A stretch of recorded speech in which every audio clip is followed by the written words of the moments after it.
عورت کو 3 باتیں بول دو، عورت آپ کے سامنے کپڑے اتار کر ننگا لیٹ جائے گی۔ السلام علیکم ناظرین، عورت کا دل روئی کی طرح نرم ہوتا ہے اور عورتیں نرم و مزاج مردوں کو بہت زیادہ پسند کرتی ہیں۔ ہر مرد کی خواہش ہوتی ہے کہ وہ عورت کے کپڑے اتار کر اس کے جسم کے ساتھ خوب کھیلے۔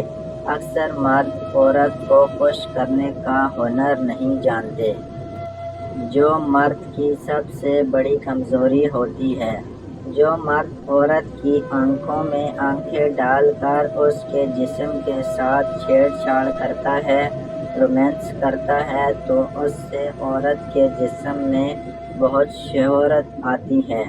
اگر کوئی مرد عورت کے سامنے 3 حرکتیں کرتا ہے تو عورت اس کے سامنے کپڑے اتار کر ننگا لیٹ جاتی ہے۔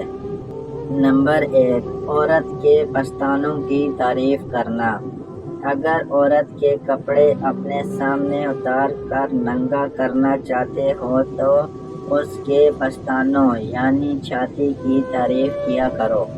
قدرت نے مرد کے لیے اصل سکون اور لذت عورت کے پستانوں میں رکھی ہے۔ دنیا کی ساری عورتیں، چاہے وہ مشرقی ہو یا مغربی، مردوں سے پستان چسوانے کی دیوانی ہو جاتی ہیں۔ پستانوں کو منہ میں لے کر چوسنے سے عورت کا جسم روئی کی طرح مانند ہلکا اور خوبصورت ہو جاتا ہے اور عورت اپنے سارے کپڑے اتار کر مرد کے سامنے ننگا لیٹ جاتی ہے۔ نمبر 2، عورت کے ہونٹوں کی تعریف کرو۔ اگر عورت کے کپڑے اپنے سامنے اتار کر ننگا کرنا چاہتے ہو تو اس کے ہونٹوں کی تعریف کیا کرو، کیونکہ ہر عورت کی آرزو ہوتی ہے کہ مرد عورت کے جسم پر اپنا دل ہار بیٹھے۔